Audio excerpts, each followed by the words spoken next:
उनकी उनकी सच्चाई आपको बता दूं कि तालिबान में जो बड़े नेता हैं वो क्या करते हैं। सिराजुल हक्कानी गृह मंत्री हैं अफगानिस्तान के, पूरा परिवार उनका दोहा में है। तो तालिबान सोच उनके ऊपर लागू नहीं होगी क्योंकि परिवार दोहा में है। अमीर मुत्तकी विदेश मंत्री हैं अफगानिस्तान के, 2 बेटियां हैं। पाकिस्तान में बेटियों की पढ़ाई पाकिस्तानी सरकार की तरफ से दिया गया है उनको बंगला, तो उनकी बेटियां महफूज हैं। और कलंदर इबाद स्वास्थ्य मंत्री हैं अफगानिस्तान के, एक बेटी है, बेटी ने मेडिकल की पढ़ाई की है, वो भी इस्लामाबाद में, बेटी डॉक्टर है। तो उन्हें तो कोई फर्क नहीं पड़ रहा, ये सारे मंत्री हैं, लेकिन बाकी बच्चियों को पढ़ने से रोक रहे हैं। अब ये याद दिलाता है आपको कि इस मुल्क में और कहां इस तरह की बातें हुआ करती हैं। यास्मीन फारूकी जी, ये कश्मीर में भी आपने देखा था ना कि जिस जमाने में सेपरेटिस्ट लीडर होते थे तब पत्थर चला करते थे और लड़कियों को एजुकेशन के लिए नहीं बोला जाता था, बच्चों के हाथ में पत्थर दिए जाते थे, उन्हें 100-100 रुपए दिए जाते थे कि बस उनकी कहीं पर पढ़ाई लिखाई ना हो, वो इसी तरह पत्थर चलाते जाएं। लेकिन नेताओं के बच्चे सारे फिरंगी इंस्टीट्यूशंस में पढ़ रहे हैं। कुछ सीखा हमने उससे?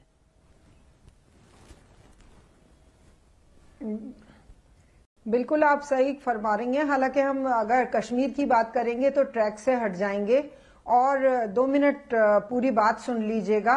प्रॉब्लम हमारे यहाँ भी यही है कि हमारे यहाँ के जितने भी नेताओं के बच्चे हैं वो अमेरिका, इंग्लैंड वगैरह वगैरह पढ़ते हैं और बाकी जिनको दंगाई बनाया जाता है उनके हाथ में पत्थर दे दिए जाते हैं।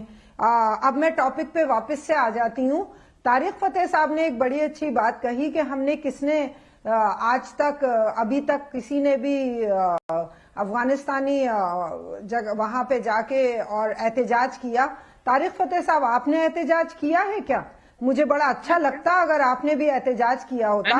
तारिक फतेह साहब कुछ चीजों को रटना बंद कर दीजिए। तैमूर, औरंगजेब, हुसैन, पूरी बात सुन लीजिए। तारिक साहब, यास्मीन फारूकी जी वो कह रहे हैं उन्होंने किया है।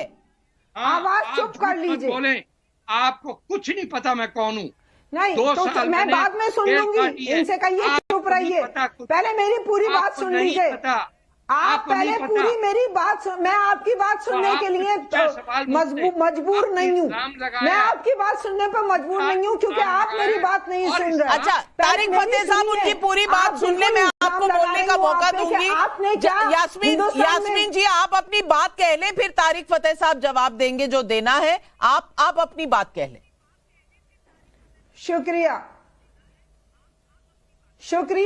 शुक्रिया, बहुत बहुत शुक्रिया मैडम। तारिक फतेह साहब, आपने क्या हमारे घरों में आके जासूस छोड़ रखे कि आपको ये पता है कि हमारे दिलों में क्या है? या नाउजुबिल्ला खुदा हो गए कि हमारे दिलों के हाल हम हिंदुस्तान, आप भगोड़े लोग हमें हिंदुस्तान से प्यार करना बताएंगे, हमें ये सबक देंगे आप बैठ के?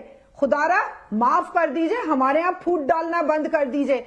और हाँ, आज मैं इस चैनल से कहती हूँ, मैं एहतजाज करती हूँ इस बात पे, बिल्कुल एहतजाज करती हूँ कि किसी को भी यह हक नहीं है कि वो औरतों को पढ़ने से रोके।